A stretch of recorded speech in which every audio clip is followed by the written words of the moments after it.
Hello guys, welcome back to the channel. In today's video, I'm going to show you how you can get the chocolate mutation in Grow Garden game of Roblox Easter update.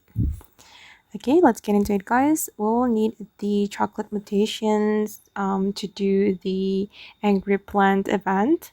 As you can see, now this Angry Plant asked me to submit Easter licorice with the chocolate mutation, and I'm going to show you how you can get the chocolate mutation.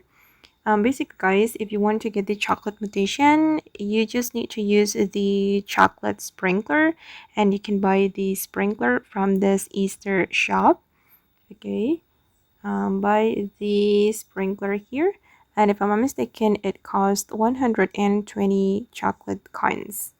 I've already purchased the sprinkler, but wait, let me plant the licorice first because the angry plant asked me to submit licorice, Easter licorice.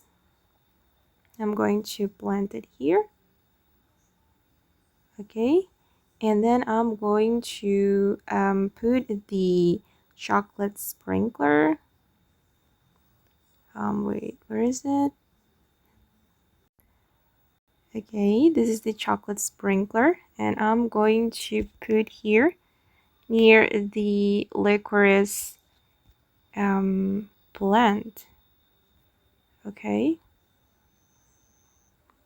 all right, and I just need to wait until it's ready to harvest, then I can submit it to the angry plant. Okay guys, and that's how you can get the chocolate mutation in Grow a Garden game of Roblox Easter update. I hope this video will be useful for you. Thank you so much for watching, and bye.